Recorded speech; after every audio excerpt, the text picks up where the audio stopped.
बिस्मिल्लाहिर्रहमानिर्रहीम, अस्सलाम वालेकुम। मैं हूँ इब्न आदम पस्तूरी और आप मेरा यूट्यूब चैनल देख रहे हैं पाकिस्तान ऑनलाइन। दोस्तों, आज बड़ी दिलचस्प एक वीडियो आपके लिए लाए हैं।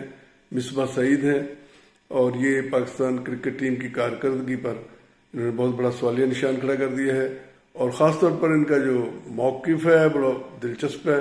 वो कहती हैं कि ये जो कहा जाता है जी तुम जीतो या हारो हमें तुमसे प्यार है, तो कहती हैं हरगिज़ नहीं, और उसके लिए बड़ी सॉलिड रीजन उन्होंने बताई हैं। आप भी इससे इत्तेफाक करेंगे।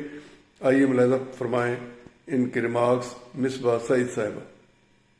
तुम हारो या जीतो, सुनो हमें तुमसे प्यार है। बिल्कुल भी नहीं, हरगिज नहीं। हमें प्यार पाकिस्तान से है और कौमी खजाने के ऊपर सिफर कारकर्दगी के साथ अरबों रुपए का बोझ नाकाबिले बर्दाश्त है। इनकी तनख्वाहें और मराद तो जरा मुलाहिज़ा फरमाएं।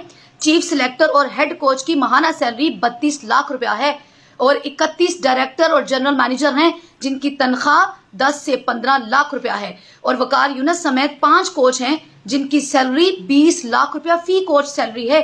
और अब जरा आ जाएं इन खिलाड़ियों की जानिब। ए कैटेगरी के कप्तान समेत ए कैटेगरी के खिलाड़ियों की तनख्वाह 60 लाख रुपया है, बी कैटेगरी 45 लाख रुपया, सी कैटेगरी 17 लाख रुपया और एक सहाफी खातून सिर्फ इस मकसद के लिए कि पाकिस्तान मैच हारा या जीता उसकी तनख्वाह अलहदा और इन तमाम के साथ इनकी मरात भी अलहदा है।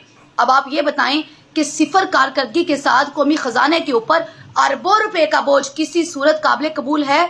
बिल्कुल भी नहीं। उस मुल्क में जहां 80% आबादी खते गुर्बत के नीचे जिंदगी गुजार रही हो, जहां पे भूख प्यास अफलास गुर्बत और बीमारियों की जद में जो मुल्क हो, और वहां पे अरबों रुपए का बोझ कौमी खजाने के ऊपर, शर्म तुमको मगर नहीं आती? ऐसे ही नहीं मुल्क दिवालिया हुआ। इन तमाम गंदे अंडों की बराबर की शमूलियत उसमें शामिल है।